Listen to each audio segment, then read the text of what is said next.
German in the Department of Modern Languages here at Augsburg. One of the students in my honors program mini seminar on the Holocaust said that one has a special responsibility to learn as much as possible about the German genocide of the 1930s and 1940s. Today, Augsburg is fortunate to welcome to campus Mr. Fred Barron, who will help us meet that responsibility. Mr. Barron came to the United States in 1947 and soon decided that the East Coast was not for him.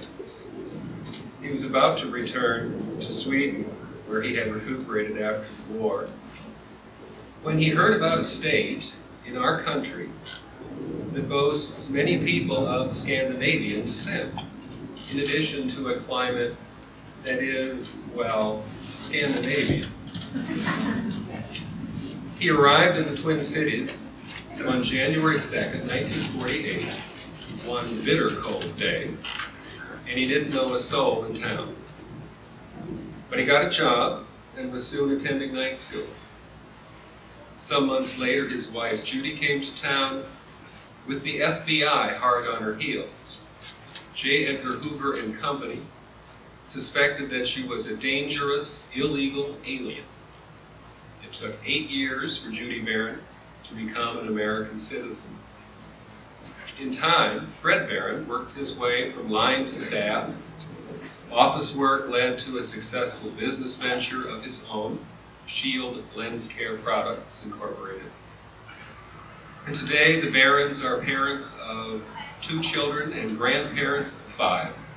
And in fact, the 5th is now just 4 weeks old, which I think deserves a round of applause.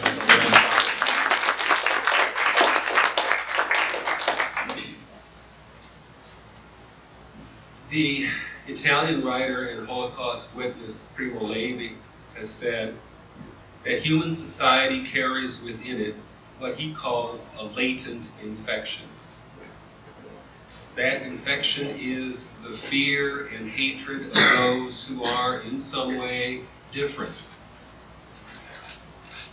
Usually, the infection surfaces as a violent incident to which the police and the courts must respond. To all appearances, the recent murder of a homosexual man in Wyoming is such an incident. But Primo Levi observes that it is also possible for the latent infection to become the basis for a system of government. For instance, the Nazi government of Adolf Hitler. Primo Levi would have us listen to a witness like Fred Barron as we listen to a warning. We must know what horrible things can take place, and we must do everything possible to make sure that they don't. It is now with pleasure that I introduce Mr. Fred Barron.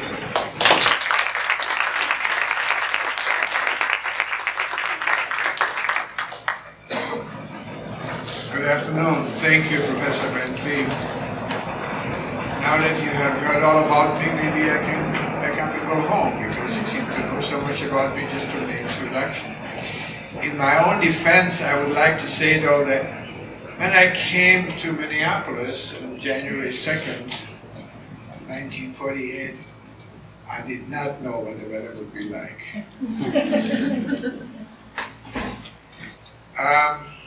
Having said this, I would like to tell you that I have prepared a little essay here that I would like to read to you, with your permission, and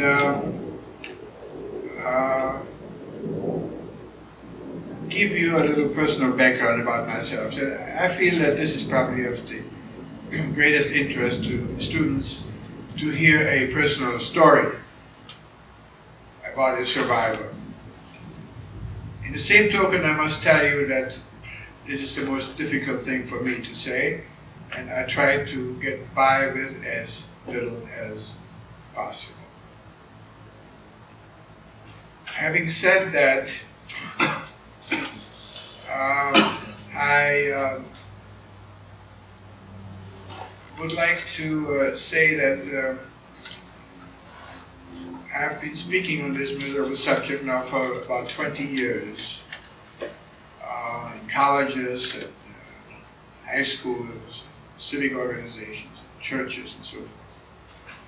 And although I dislike it immensely, I believe that it is important for a survivor such as myself to talk to younger people and new generations, and that, in short, is the reason I'm here. Although the events we are dealing with took place more than half a century ago, they are as relevant today as they were then. One may even say that the necessity to learn from this tragedy may be more urgent and critical today than ever before. Holocaust and genocide education is not a subject to be studied by Jews or other minorities only. It is a mandatory lesson of the misuse of power and the cost of indifference, which must be taught to young people everywhere. The study of these events has universal moral implications that go far beyond the geographic, political, or military aspects of World War II. They offer us a unique opportunity to look into human society under great stress and picture an almost unbelievable lack of moral constraints. They also show the complete failure of religious and civic organizations to react to these crimes. The studies undertaken on victims, perpetrators, and bystanders alike give us a unique glimpse into our own makeup. They make us ask some difficult questions and force us to take stock of our own emotions and actions. But aside from these moral issues involved, the political and sociological after effects and repercussions of World War II are still reverberating in many parts of the world. The territory of the former state of Yugoslavia, for example, the Middle East, Chechnya, Rwanda, Burundi, and Africa, to mention just a few of the major trouble spots around the globe. These, along with many other regional conflicts, lend a special urgency to our efforts to find equitable solutions to difficult problems. The latest scientific research resulted in the development of highly sophisticated weapons of mass destruction, in addition to atomic weapons such as chemical and biological weapons, and make a solution to our social and economic problems even more urgent. This year was the 53rd anniversary of the end of World War II, and those who are old enough to remember watched again the frightful pictures of a world at war, the dramatic scenes of American soldiers in combat, the joy and jubilation at war's end, and the pitiful remnants of survivors being liberated from the death camps of Nazi Germany. I too was among them. I was 22 years old, starved and near death, sick and weak, a lone survivor in my family. I began the slow fight back to life and health and sanity. Born in Vienna, Austria, I was 15 years old when the Nazis annexed Austria and spent over 3.5 years in various camps. Among them, you may have heard the names of Rhodes, Rosenberg, Belsen, and Auschwitz. When speaking to students, I usually tell an experience or two from my own background during this time, since I know how much easier it is to focus on a real life story rather than the general observations of an old man. And no matter how reluctant I am to delve into the stories I've told so many times.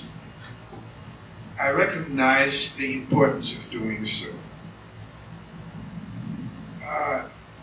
Many of these events, although they are now some of them over 55 years old, date back some of them 60 years and more, are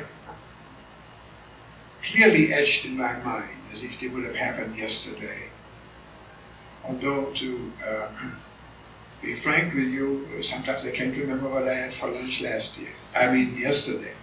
So it is remarkable to see how the human mind works. Some of the events that made a tremendous impression upon an individual stay with you throughout your life. And that is unfortunately what happens to most survivors. As I told you, I grew up in Vienna, Austria, and I went to public schools. I come from a, what I would say, impoverished middle-class family. Very small family. My only sibling was a younger sister who now lives in Florida. And I had the usual relatives, uncles and aunts, and quite a few cousins, and grandparents.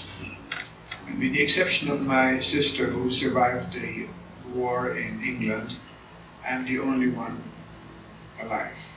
One who survived the war.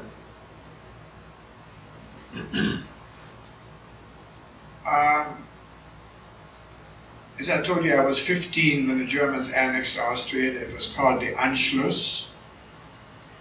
And within a few weeks, I found myself kicked out of school.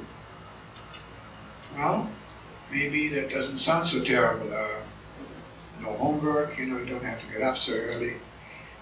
But it involved more than that. I was not only not allowed to go to school, I was not able to go to a public park, sit on a bus or a streetcar, go to a library, to a movie. I was a pariah. We were outcasts. And pretty soon we were adorned with something similar to this here. You must excuse me, I made a replica quite some time ago. And it is, you may have seen something like that. Some of the movies. It was a yellow star. The real McCoy was maybe 30% larger than that. It was made out of cloth. If I walk away from here, can you hear me without a microphone? Yeah? All right, then I'm not going to be confined to standing behind there because I like to move around. It had to be securely sewn on the left side of each outer garment. This denoted us as a Jew, separated us from the rest of the population. And also made it very difficult, if not impossible, for others to communicate with us. Among others, we were not allowed to go to any store except during, I think, 1 hour during the day.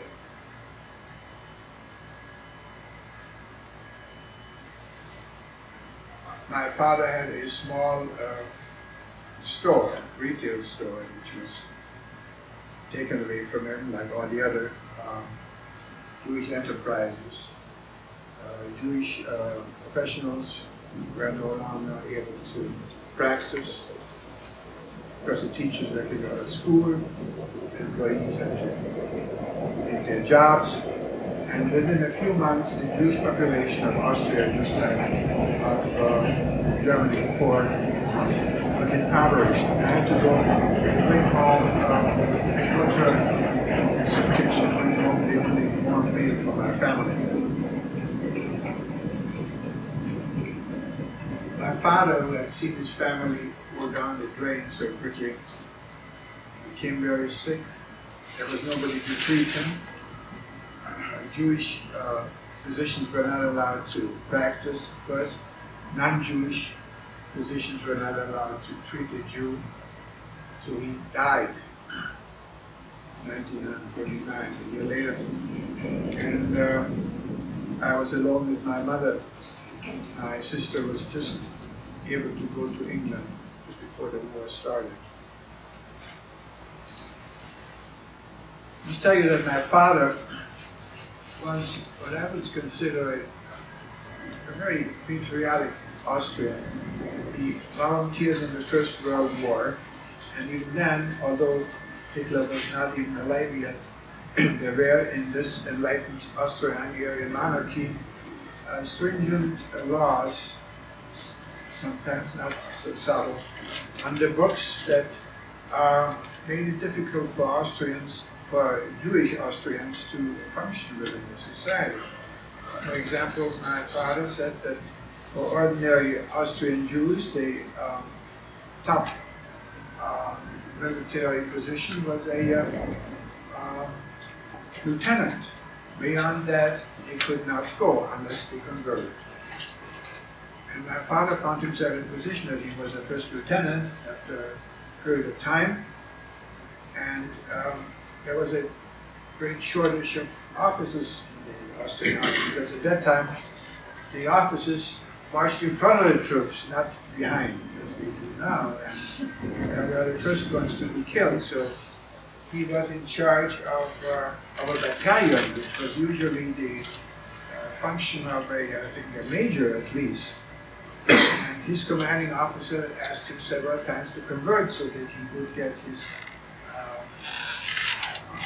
appointment, but he refused to do so, so he ended the war as a lieutenant while he was doing duty as a much higher officer.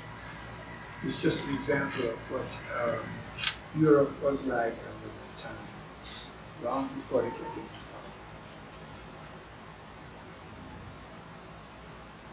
power. After the war in Europe broke out, within a few short months, they began to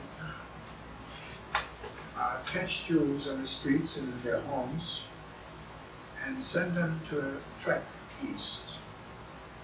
And nothing was heard from them again.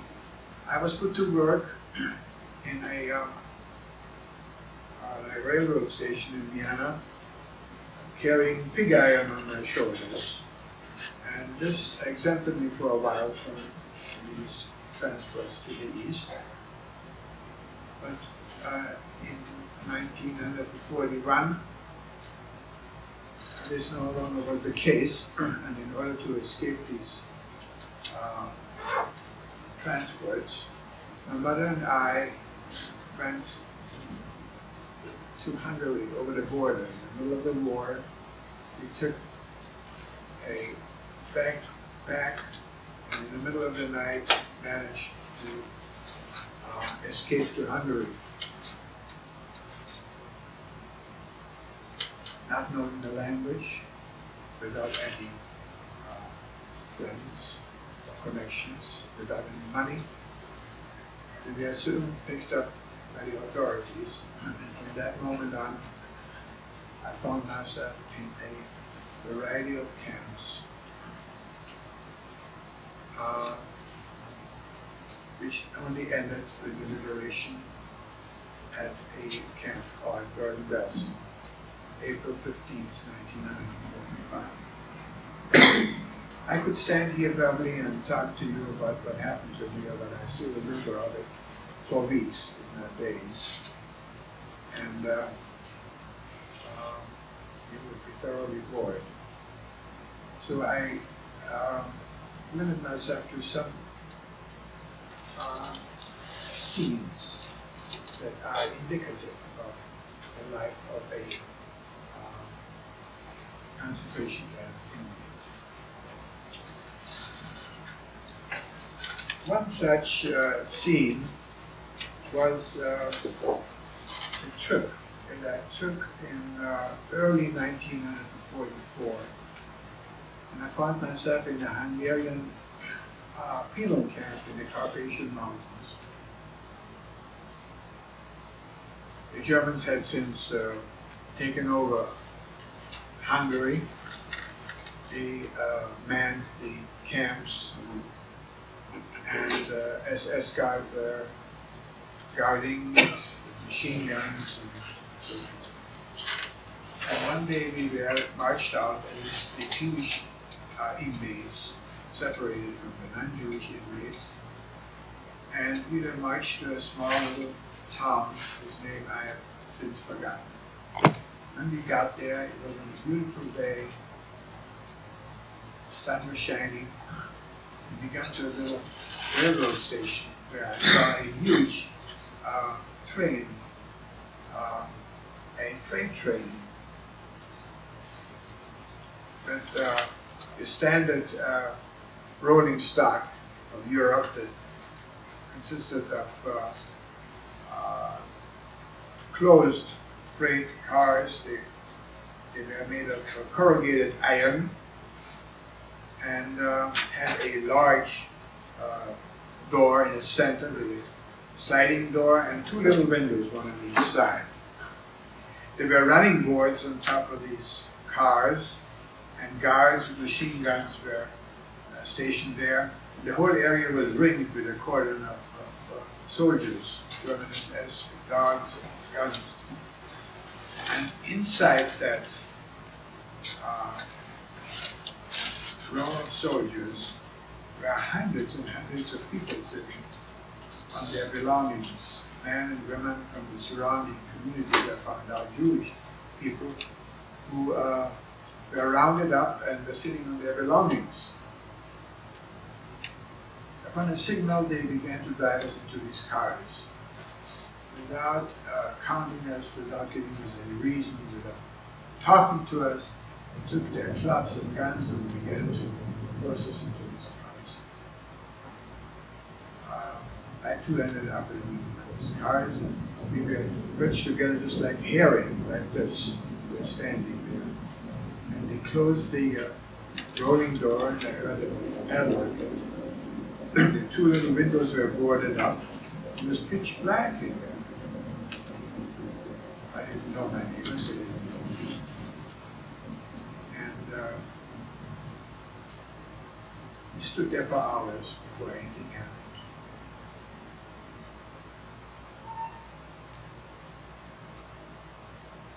There were men, women, and children there,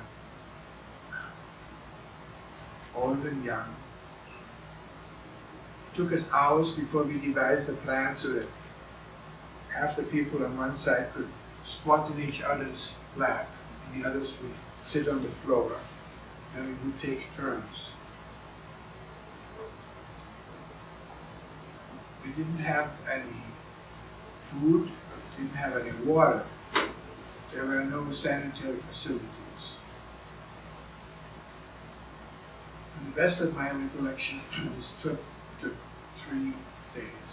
To me, it seemed like an eternity. I don't know whether you have the imagination or not. Within a few hours, every last vestige of privacy was stripped from us. We were just like a scene out of Dante's Inferno. I found out later, many years later, that this trip only was a few hundred miles. It could have easily been done in a few hours. But it was stop and go and stop and go. It was during the wartime. Actually, it was in 1944 when everybody, and I mean everybody, could see the handwriting on the wall and knew that Germany had lost the war. We were part of a 750,000 last vestige of Jews left in Europe that were not yet sent to the extermination camps. And these madman wanted to eliminate this last object before the other one.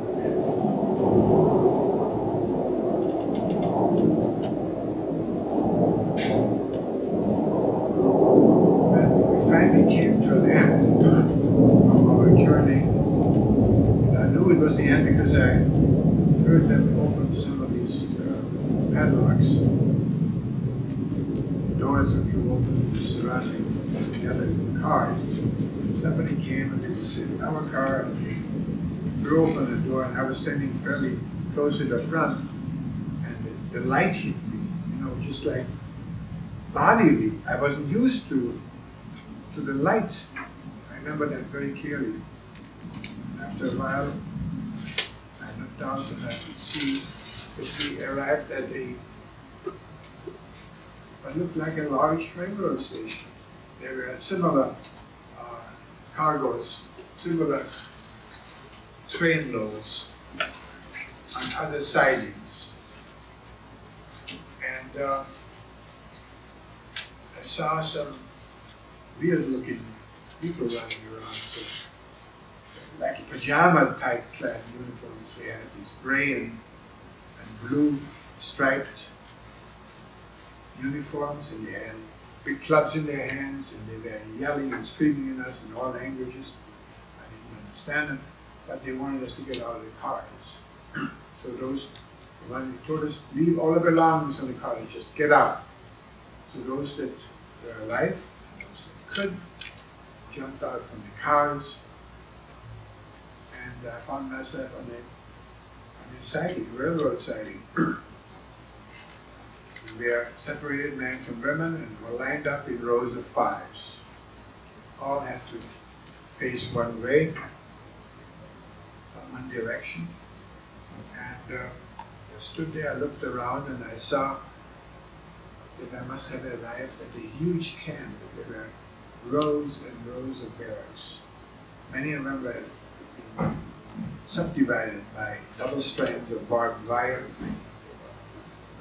There were guards, guns walking around, dogs, a lot of these weird-looking people with striped clothing. There were people of humanity from all ends coming in, diverging on various platforms. In one direction, in one corner of that camp, I saw low-slung concrete or brick buildings with huge smokestacks.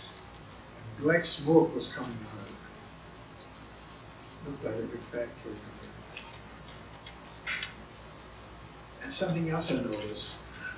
There was a peculiar smell in the air, something like I couldn't put my finger on it.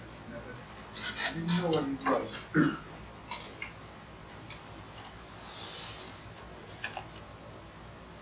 I didn't know where I was. But if anybody would have told me I had just entered Auschwitz, it wouldn't have meant anything to me because I never heard that name before. So we were slowly advancing until I found myself in front of a very elegantly dressed German officer, like boots, officer cap. He had white gloves in his hands. He was carrying a riding whip.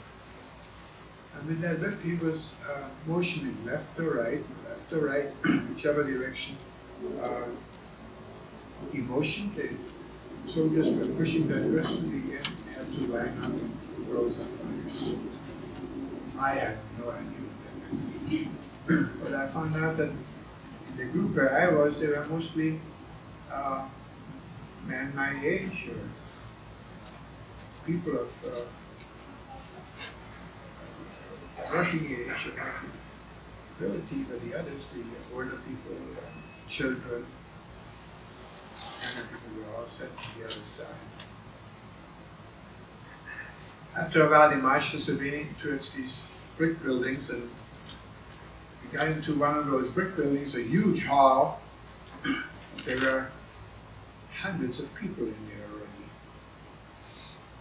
We were ordered to undressed completely, separate our clothing into various bundles. We were only allowed to keep a belt and our shoes, and to give up our rings or whatever we had of value, throw this in a barrel. So it ended up in Switzerland, by the way. And then we were shorn on all parts of our body. At that time I had hair, They cut a strip down to the skin across like this, called the louse of it. And the rest was maybe half an inch. It looked like something out of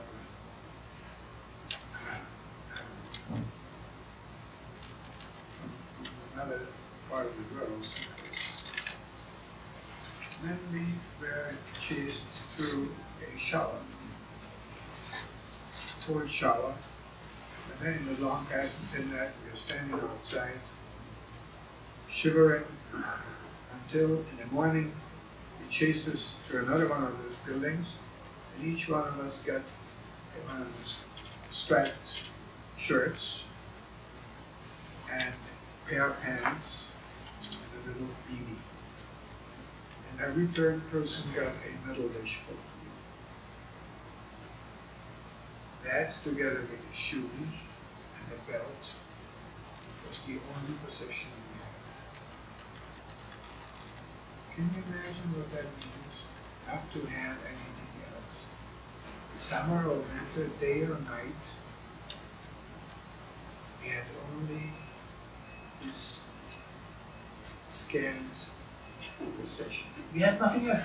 We had no handkerchief, no underwear, no socks, no keys, no pen, no pencil, no money, no eyeglasses if we needed them.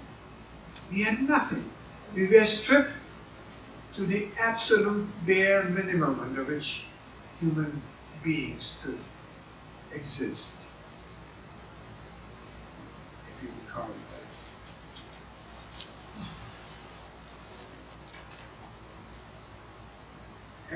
Could you imagine what it would like to have starved people?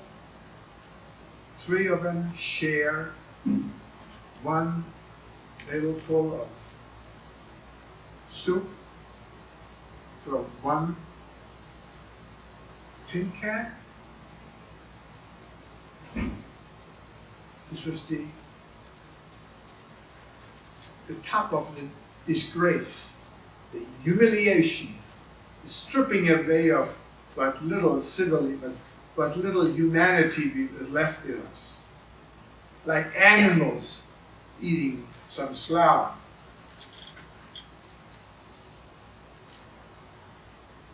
But this was one aspect that soon righted itself, because in a few days there was plenty of dishes available. It's just the food that was always in short supply.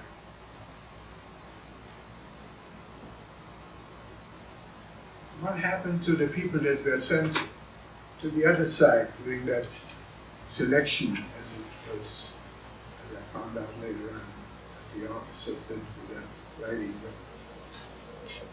Among them, my mother, who arrived in the camp a couple of weeks later on. They too were told to enter, to enter one of these large halls. Now, this one I saw one in Augsburg some 3 years ago. They had numbered hooks on the walls, and they were told to also strip completely and put their clothing neatly folded on one specific hook in the wall, and they were asked to remember the number so that you could retrieve their clothing after the shower. And then they too were told to take a shower, and there was a windowless shower room there with fake shower heads on the ceiling. And they went in there. But during the time when I came there, there was such a mass of humanity arriving in a few short weeks. 400,000 nearly Jews got there in that one camp in a few short weeks and 132 trains. That the guards pressed more and more people in there. It became suspicious. They didn't want to go in there. And the people in there wanted to get out. Terrible scenes took place. And of course the guards always won. Children and young babies were thrown over the head of the humanity in order to utilize every possible cubic inch. And then they closed that iron door.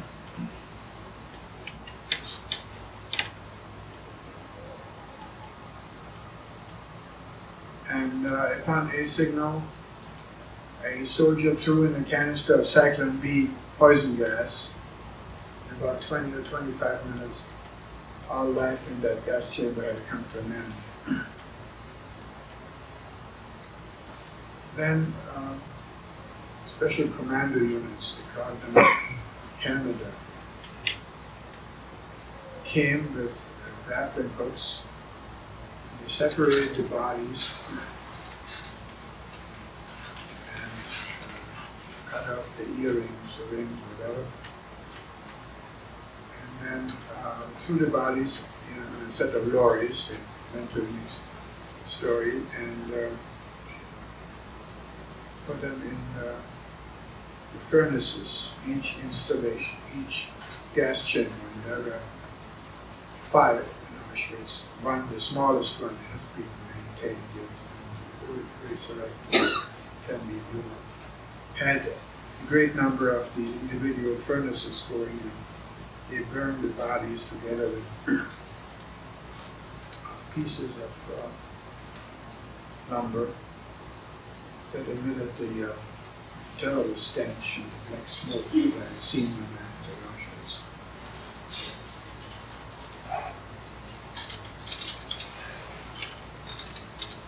Auschwitz.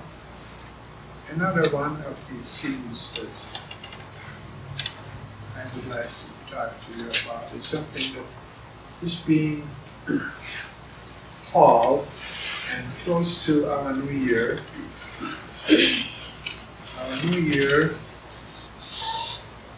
Jewish New Year, begins in early fall.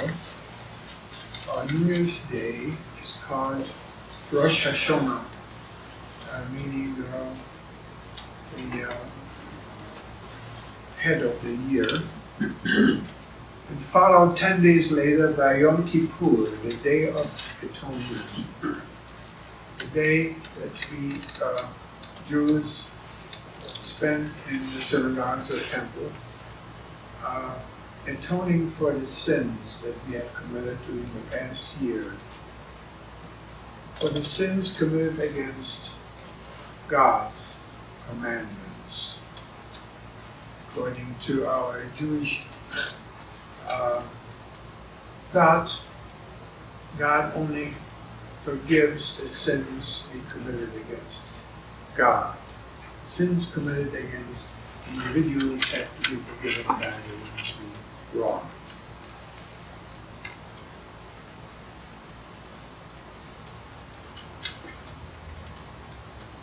It is a day of circumspection, inward looking, a day of fasting.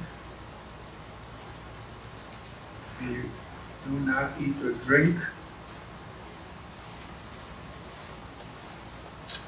And it was a day such as this in 1944 when I found myself in a camp not too far from the old German city of Breslau.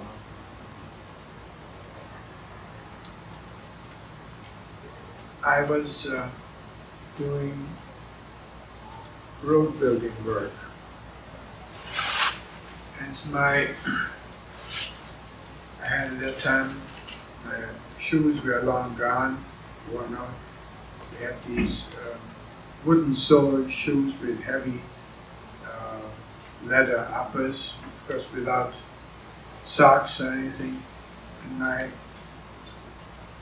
heels were all raw from rubbing against the shoes, so they decided I should stay home in the camp, sick bay, for a couple of days until my heals, and then I could go back.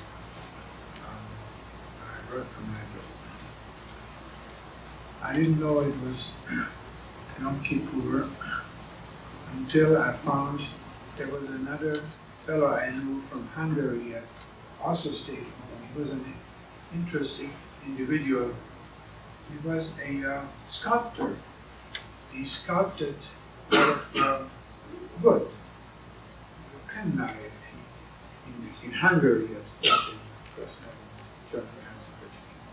he sculpted beautiful animals. I remember I had an eagle. He was also a very religious man, and he served sort of as a rabbi to some of the more religious people in Canada. He had a son, a little younger than I was at that time. And he was kept on a sick leave too. He was had a bad cold. He could hardly talk, and they figured if he would be maybe staying home for a couple of days, he would recover. As as a credit and a reward for his activities, because he was such a nice man. They also, the Jewish commando unit in the camp that decided where each prisoner would go to work, they also made it possible for his son, the young fellow, to stay inside the camp and spend Yom Kippur inside instead of having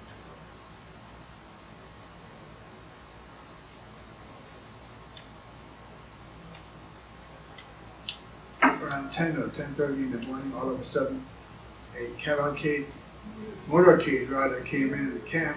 SS officers jumped out. Everybody had to line up. Everybody out from the sick bay, and we had to line up. And there was a selection, many times before. And they went around and looked at each one why they were sick, why they were at home. When they came to me, I showed my heels to the rubber, and he motioned me on I could stay. Next to me was this sculptor, and he couldn't hurry it up, he was so much. So I listened to him, and made him stay home. And it came to his son. They didn't even ask any questions, they pulled him out. All the young people looking like 16, 17, 18, put out. And those that were really sick, mainly the young ones. The ones that were really sick, they died anyway. There wasn't anybody there seriously sick because they were dead.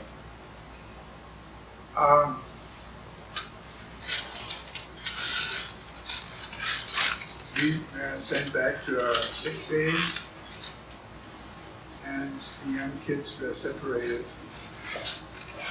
and taken away. Can you imagine what the father felt? He was the one who was sick. There was nothing wrong with his son. He was taken away. A couple, 3 days later, we were back on our work, and we went on the road to work. And we passed the street alongside of the railroad siding. And we came across a newly built cage, a fair maybe 10 feet long, 5 feet high, and 5 feet, 10 feet, 8 feet wide. inside out of 2x4s covered with chicken wire, metal wire netting. And inside there may be 24 young people. These kids that they had pulled out from that one camp, stripped of their shoes, their caps, their eating utensils, crying, begging for us who walked by to help them.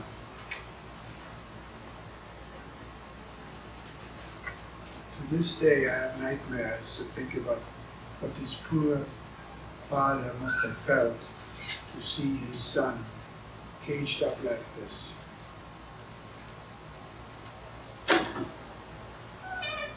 For several days, we walked back and forth from and to our work.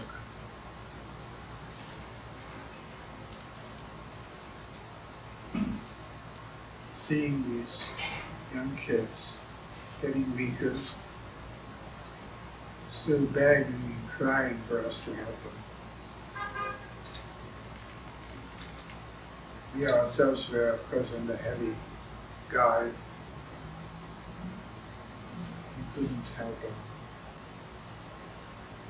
Until one day, when we marched out, there was no longer a cage there. It was gone. At this time, after Yom Kippur, I always remember this incident.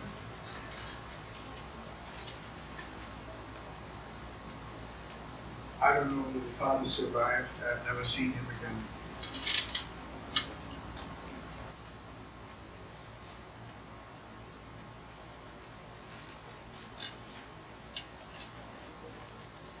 I would like to continue a little bit with my prepared remarks. And time allows, if you have some questions, I might want to try to answer them. And I have the answers.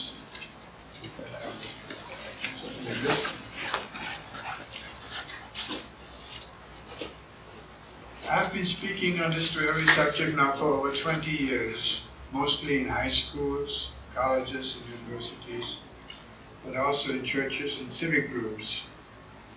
I've been going to lectures and seminars myself. I have read innumerable books, from survivor stories, scholarly treatises, and observations.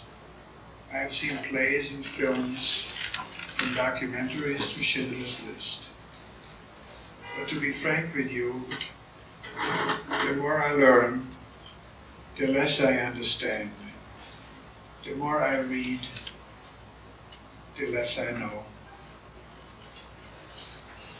How is it possible that a country that gave us a Beethoven and a Mozart, a Goethe and Schiller, could also give us a Hitler and Eichmann, and to sink to such depths and commit such atrocities?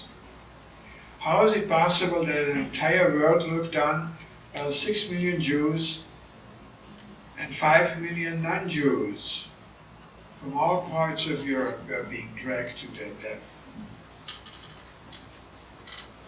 I do not understand today how Serbs and Croatians practice ethnic cleansing half a century after the Holocaust, and the world looks on. I cannot understand the bloodshed of Africa, in the Middle East, and in 100 other places around the world.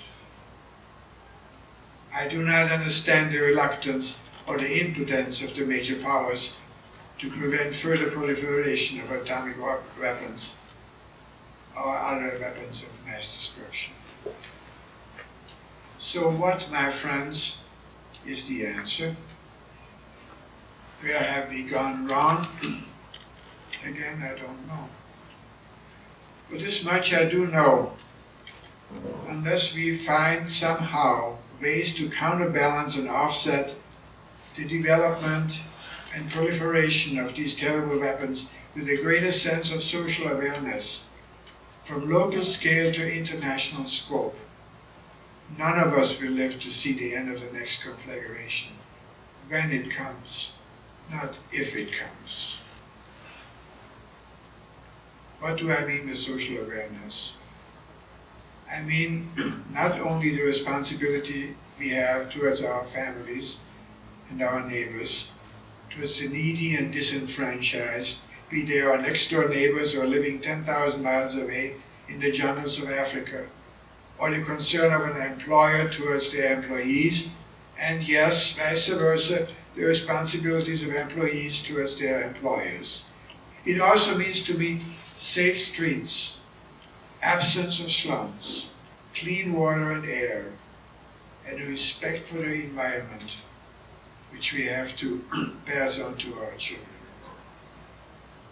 But social responsibility probably goes further than that. It also means good government, honest officials, top-notch schools, and motivated students. How do we get all this? How do we get clean government? Well, not by the way we have been choosing our leaders in the past. Do you know that an average of only 30% of the eligible voters bothered to show up at the polls to vote during the last few national elections? And how many of those who voted cast their votes for candidates on the basis of good ethnic sounding name or party line instead of the individual's qualifications and integrity? It seems to me in order to get good government and honest officials, we need a knowledgeable and informed electorate. And how do we get knowledgeable voters? Well, partly, I believe, by having top-notch schools and educators. This happens to be a sore spot with me, because I've been going to so many schools and seen the vast difference in ability and commitment by teachers, and we all know how an excellent teacher can inspire us. Even I, at my own age, remember teachers that made a tremendous impression upon me at an early age. So I believe that we must change our educational system and try to attract the elite, the best, the most dedicated people to teach our children. People who are committed and devoted to make our schools the best in the world. To go with these excellent teachers, we must choose excellent students. Not to be concerned with this not to be concerned with the ability to pay tuition or with quota system, but only with the student's ability to learn and their ambition, their motivation. Pure utopia, you may say, naive and simplistic fantasy. Well, perhaps so. But then perhaps, my friends, this is where the true legacy of the Holocaust comes in. Because despite my background, perhaps because of it, I'm an optimist at heart. And I'm convinced that every generation learns something from the preceding one. And that mankind, with its God-given treasures of mind and body, its immense curiosity and fathomless intelligence, will somehow be able to overcome these obstacles as it has been able to do so many times in its history, in our history. And I would like to conclude my presentation by telling you about a compilation of responses to Holocaust education studies at another university, which was given to me some time ago by the teacher. Many of these comments were truly remarkable, filled with sensitivity, compassion, and understanding. But the one that stands out most in my mind was a terse one-liner, which however speaks volumes. It simply said, "How dare you burden this?" Yes, my friends, knowledge can be a burden, but without knowledge, what are we? Holocaust education should not only be a reminder of the past, but a challenge for the future. And I want to leave you with the hope that the new generation, that you, will be more intelligent, more sensitive, and more successful in creating a world in peace. Thank you.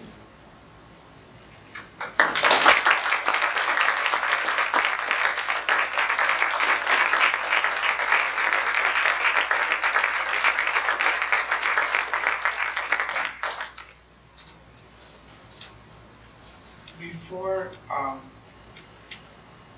giving you an opportunity to ask questions, which I may not be able to answer either, I would like to tell you a little bit about a rather recent phenomenon. I want to show you what I mean.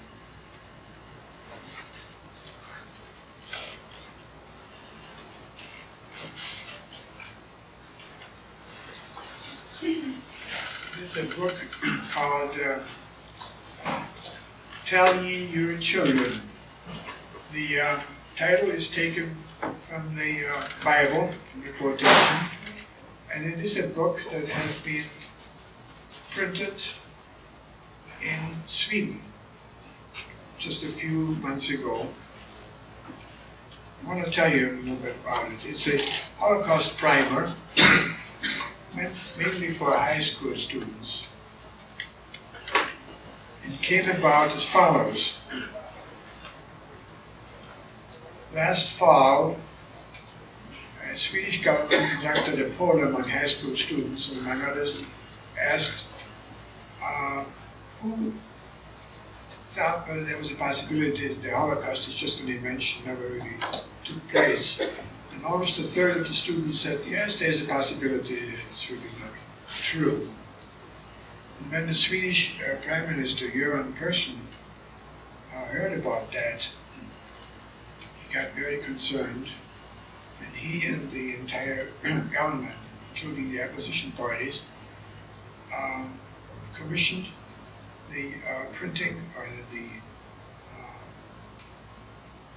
writing of a book for Swedish audiences, Swedish public. It was done within a few weeks, printed. And then they made it available to high school teachers and parents of students. Sent out questionnaire applications, and they expected to get about 20 or 25,000 requests back. Within 2 weeks, they had requests for 300,000 books. And today it is the second most widely distributed book in Sweden, a small country of about, I believe, 7 million people. After the Bible. By the last couple months ago, the last disclosure, 800,000 of these books have been distributed worldwide. It is now being printed in English, in Finnish, in Arabic, Spanish, and what other languages, I don't know. And American and English governments have been urged by the Swedish government to proceed with a similar project in this country and in England.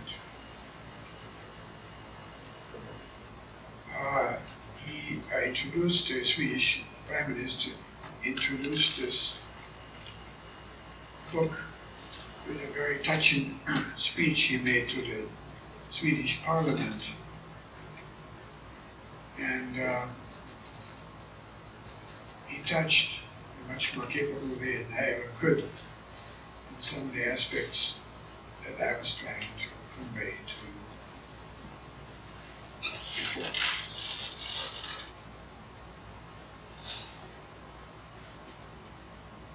This is another example of people in a different generation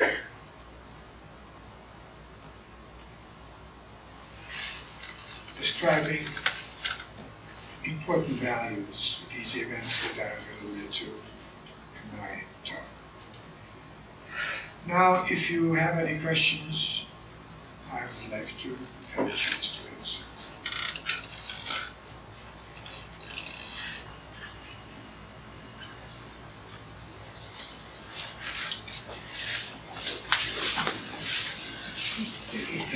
Did you meet your wife in Germany or Austria, or did you meet her here? Well, actually, I met my wife in Sweden, in a hospital, to be honest with you. She's also a Holocaust survivor, and she comes from Hungary. I'll tell you how I met her. It doesn't put a very good light on me, but I was recuperating from major surgery in a Swedish hospital in Stockholm, and after a couple of weeks I was able to walk downstairs into the courtyard of the hospital. And maybe I should tell you later on how I got to speak to you. And I was looking for a bench to sit down when I saw that there were two young women sitting there with dark hair. They didn't look Swedish at all, and they were speaking Hungarian. Now, having lived in Hungary, I picked up the language and I was able to speak it quite fluently at that time. And I didn't say so, however. I introduced myself to these two women, and spoke, I think, in Swedish or German. And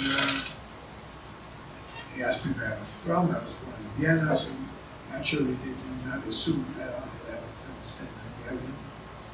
And we continued to meet there for several days. And one girl had her left leg all bandaged up, and the other girl had her head all bandaged up.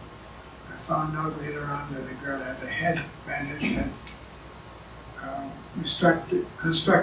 reconstructive surgery done in the face, like many had, because hunger edema sometimes affects people by actually making holes in their bodies, and this has to be built up then after a while. So she had reconstructive surgery in her face.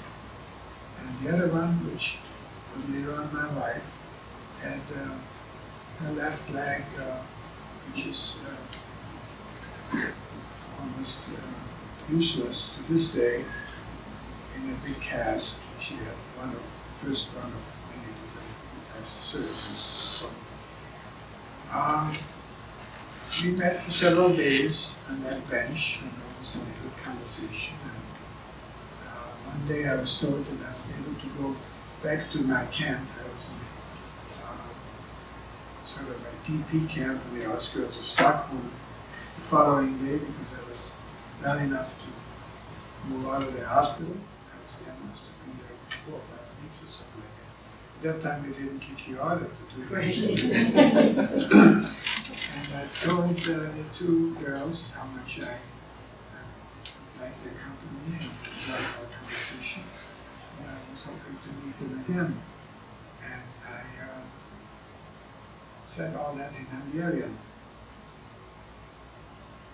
And the 2 girls made during a couple of weeks, they made all kinds of remarks about me. I was completely sure that I would never understand. So when I spoke Hungarian, all of a sudden, they became very mad at me.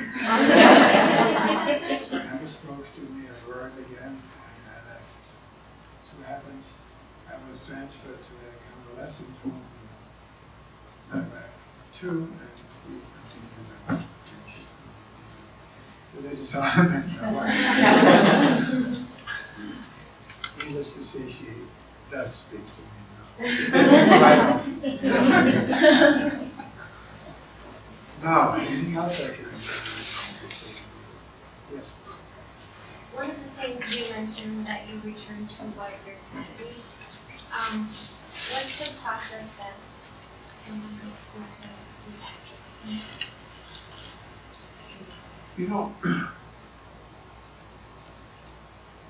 when you're stripped of your last vestige of humanity, of culture, of decency, of being able to function as a human being, most of all, hunger. You know what hunger is? Hunger is not that empty feeling in your stomach that you have when you skip a meal. Hunger is something that fills your body, fills your mind. It fills every pore in your body. It not only prevents you from normally thinking, because it affects your mind, it affects you to the way you become so weak you can only walk like this, because you don't have the strength to walk normally. You cannot think, you cannot think logically, you cannot move. You become a zombie. We call ourselves Muslim. We look like skeletons. Even that 18-year-old looks like a 65-year-old man.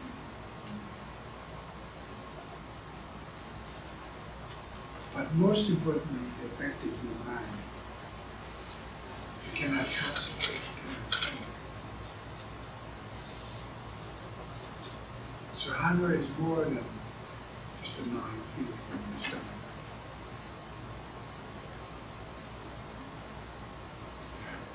And being dehumanized in such a environment, after a while you believe that you really deserve this kind of thing. There must be a reason, after all, that you are there. And you begin to accept. This is the most terrible.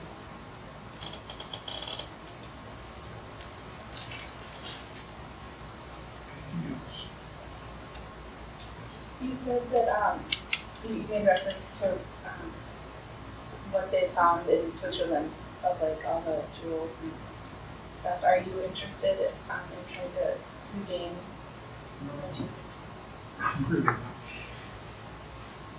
You know, this is all right for some of the organizations to take up, and there are probably thousands of Holocaust survivors still alive that are in need of resources, something to make their lives better. But we have lost so much more money. And I just get mad when I think of many of these institutions, individuals and governments are sitting on these hordes of assets and valuables and gold and insurance policies.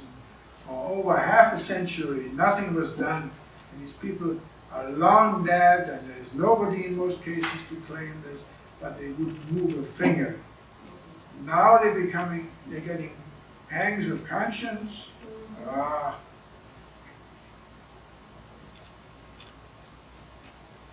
Anything else? Yes. Could you tell a little bit about your liberation from Auschwitz and how you ended up getting to Sweden? Well, see that in spring 1945, I found myself in Bergen-Belsen. And this used to be a model camp at one time, but it was overrun by transports from concentration camps from the east as the Russians were pressing forth. They jammed all the inmates. We were the most precious cargo for whatever reason. We were the first ones to be evacuated from quote unquote endangered territories. And usually in similar transports like I told you about, the first one or walking marches, the stragglers were just there.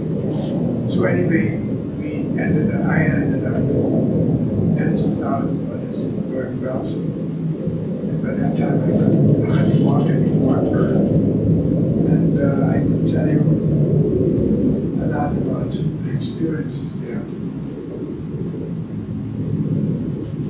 The Allied armies were closing in from the west. And at night, I remember we could hear the cannons and the warning. In the daytime, we watched dog fights in the skies. We were bombed, British bombers once in a while. And we knew the end was near.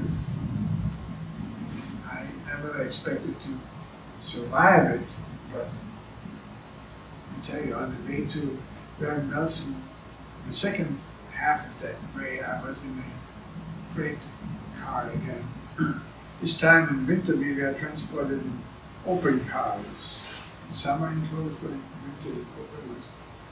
And it was in February 1945. We passed through a city, Dresden, very slow, early in the morning, it must have been 5 or 6 o'clock in the morning, standing there looking out. We must have gone 3 or 4 miles an hour over newly made rails. And I looked out and I saw a huge city bombed out. I mean, just the firewalls were standing, still burning the embers inside. And we were slowly rolling by. It was like a ghost city. There were parts of the city, outskirts, that burned out standing and seemingly not damaged because the windows were out. Other than that, they seemed to be all right. Then we came to the inner city, and I remember clearly there was nothing, just a few firewalls standing everywhere. Everything was black, and the place is still burning. There was an eerie silence there. It took us a long time to cross that. And I saw that, I thought to myself, now I can die in peace. But I didn't. We got to Bergen-Belsen. And I remember what little food we had in the other camps. We had 1 meal a day at least. Soup and a little piece of bread. We didn't get that. In the beginning we got a level full of soup, watery soup, usually beet soup. But then that stopped too. And for 5 or 6 days, every living inmate of that camp had to form groups of 4. We had to take the leg or studies of each one of the bodies laying around. There were mountains of bodies laying in the corners of the camp, some of them for months. And we had to tie strings to them, and 4 people had to drag that body to about 20 or 24 huge pits that the German army had dug out in the outskirts about a quarter mile away. And from the command, we had to sort of swing the bodies and throw it into the center of the pit. didn't have enough strength. Sometimes the guards got mad and they pushed us into the pits too. They did this. Most of the people didn't have the strength to crawl out, and others got thrown on that. They got buried alive. Others dropped on the way and died there, and they got picked up by others. It was like a huge army of ants burying itself. And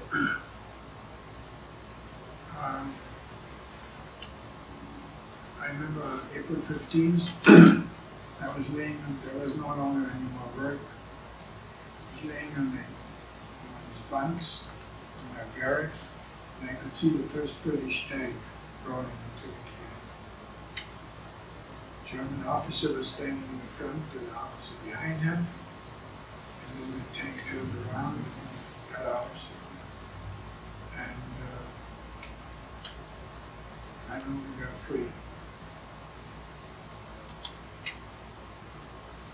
I didn't have the strength to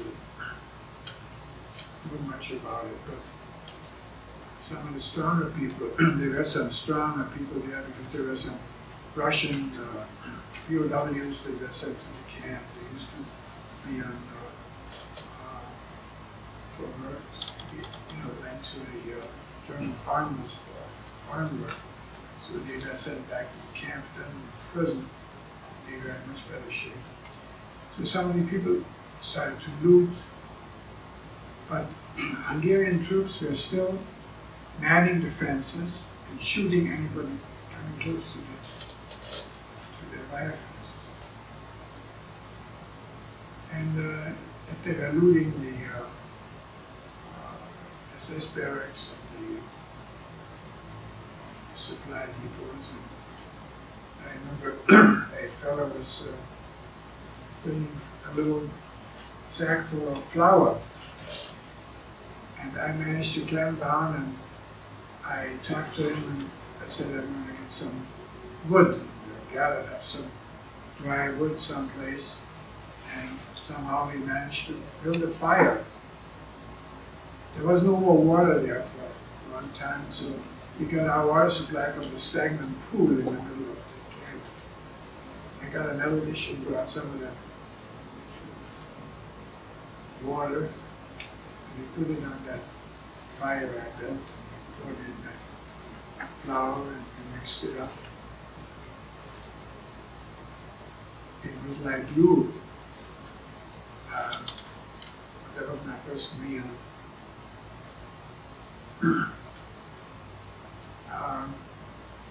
Following day, each of the prisoners in my barracks got a Red Cross package. Consisted of so many goodies. Chocolate bar, hardtack, bread, condensed milk, meat, condensed meat, toilet tissue, cigarettes, things like we haven't seen for years. I got all these packages and I ripped it open. I was so weak and so sleepy from all the excitement. I took the package, I climbed up in my bunk, I put it under my head as a pillow, and fell asleep. And I woke up in the morning, the package was gone, and all I found was a little can of milk. So I took that can of milk and I climbed down and dragged myself outside in the street. And I found a rusty nail. I tried to open the can of milk. I got it was a pebble to me, it looked like a rock, and I began to hammer on that nail, and I couldn't open the can of milk. Then I did something that I hadn't done for years. I broke down and began to cry. And just then a soldier walked by, came up to me and he asked me if he could help me. I just shook my head. But then I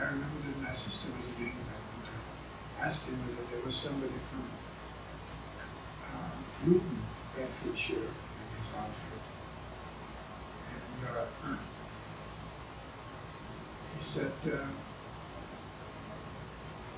Steve had to go out there at the anyway. But he came back a few minutes later with a nurse and an officer. And the nurse told me that she was from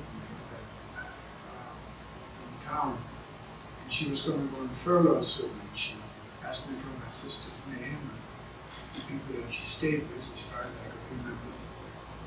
And she promised that she would try and contact her. And the officer said that he was a physician, and he picked me up and carried me to the nearest barracks.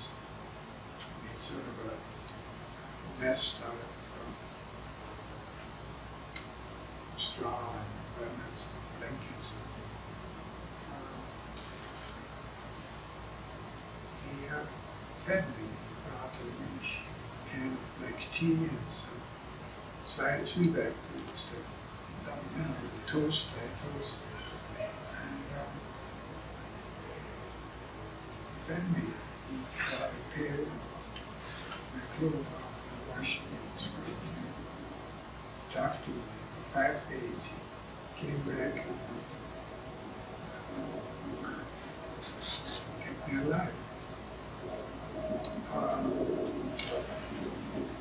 The 5 days the British decided they were unable to clean up that camp and brought in a number of ambulances, and all the living former inmates were sent to German hospitals. The camp was burned down. And I ended up in a German hospital. I was taking care of the German doctors and nurses. And a couple of weeks later, or a few weeks later, I was taken stretcher to a train and went on the boat, and I came to Sweden together with 30,000 others. Sick enough to need hospitalization. Not that sick that they expected you to die in the camp. So this is how I came to Sweden and stayed there for over 2 years. And if anybody I have to thank to Sweden has been in my life. For your information, his wife was one of 3 sisters. The middle one, the younger one, and her mother was gassed in Auschwitz, like my mother. The older one went with her throughout the war and the camps. Got together. And they all came to Bergen-Belsen to my sister died 4 days, 5 days after liberation.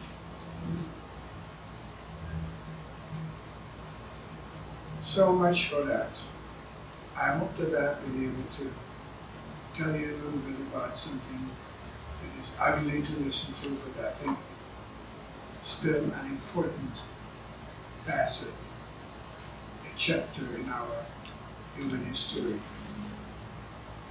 And if nothing else, you can tell your children that you were able to listen to a survivor. Hopefully this is never going to happen again, anything new. But as I said before, it's going to be up to you to make this a better world. Thank you.